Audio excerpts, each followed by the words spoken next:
بسم اللہ الرحمن الرحیم۔ السلام علیکم۔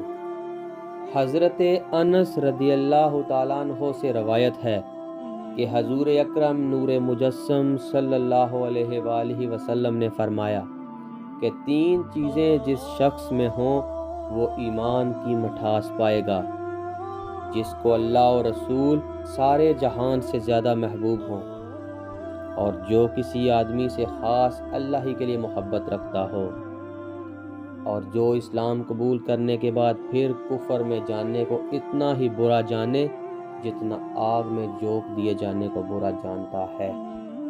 حضرت ابو موسیٰ اشعری رضی اللہ تعالیٰ عنہ سے روایت ہے، صحابہ نے عرض کی، یا رسول اللہ صلی اللہ علیہ وسلم، کون سا اسلام افضل ہے؟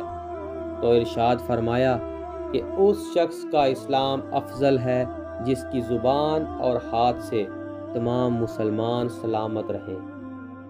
ربیع بن حراش کہتے ہیں کہ میں نے حضرت علی رضی اللہ تعالیٰ عنہ کو یہ کہتے ہوئے سنا کہ نبی صلی اللہ تعالیٰ علیہ وآلہ وسلم نے فرمایا، مجھ پر جھوٹ مت باندھو، کیونکہ جو مجھ پر جھوٹ باندھے گا وہ ضرور جہنم میں داخل ہوگا۔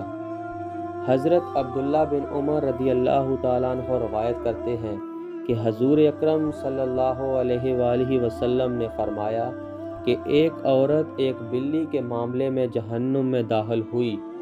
اس نے ایک بلی کو باندھ رکھا تھا، نہ تو اس کو کچھ کھلایا اور نہ اس کو چھوڑا کہ وہ حشرات الارض کو کھاتی، یہاں تک کہ وہ بلی بھوکی مر گئی۔ اس کے ساتھ ہی ہماری اس ویڈیو کا اختتام ہوتا ہے۔